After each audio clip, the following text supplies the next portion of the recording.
Good day everyone, God is good all the time God is good. Guys, my name is Winfred B. Puspos and we are here in Mitsubishi Yun Motors Pacotis. Quick review lang regarding dito sa 2026 Versa van namin. Sabi nila guys, ginaya raw namin to kay Nissan, pero hindi totoo yung guys. Dito pa lang sa logo, makikita mo na Mitsubishi. Ayan, di ba guys? Saka, yung uniform ko nasa Mitsubishi, saka yung company namin nasa Mitsucall. Bakit namin showroom? Ayan guys. Ayan, di ba? Actually guys, kasi napakaganda ng promo ngayon nito guys ha.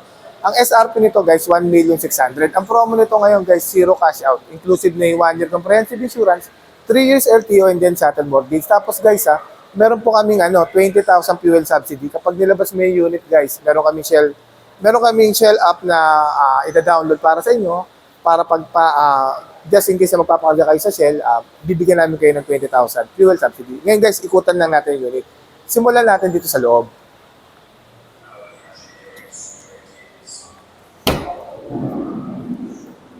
Guys, kung mapapansin nyo, pagbukas pa lang natin dito sa pintuan, napaka-wide yung entrance. Napakaluwag.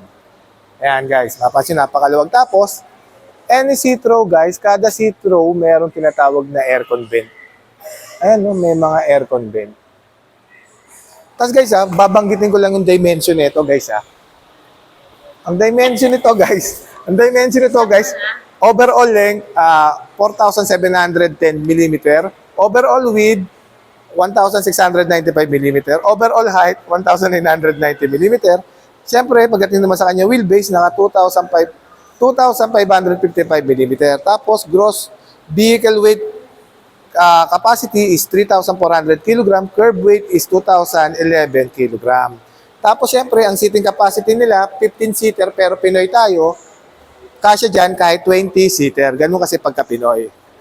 Tapos, pagdating sa kanyang engine, 2.5 liter, 4-cylinder inline, naka-double overhead camshaft, 16 valve, meron na siyang variable turbocharger. Diesel engine to guys Pagdating naman sa kanyang maximum power, meron siyang 129 at 3,200 RPM, tapos meron siyang maximum torque na 356 at 1,400 at 2,000 RPM. Yun guys. Pagdating sa kanyang suspension, naka-torsion beam with stabilizer bar. Pagdating sa kanyang rear, elliptic leaf spring. Tapos, siyempre, naka-ventilated disc brake sa harap, naka-drum brake sa likod. Ngayon, guys, pakita ko sa inyo, guys, yung dito sa harapan.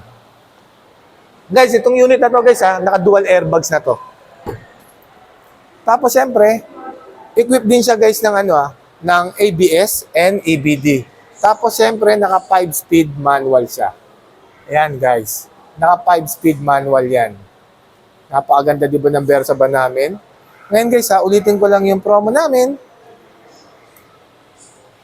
For this month ng promo namin guys actually guys ang SRP nito nasa 1,600,000. Ngayon, ang promo namin guys, zero cash out na. Guys, nung unang nilabas to guys siguro mga 3 months ago, 4 months ago, ang down payment nito guys nasa 200,000. Ngayon guys, zero cash out na. Wala na kayo ilalabas na pera, tapos bibigyan ko pa kayo ng 20,000 na fuel subsidy. Tapos guys kung ano yung previous na gusto nyo ikabit, madali lang po ako kausap. Nandiyan po yung contact name ko with my contact number.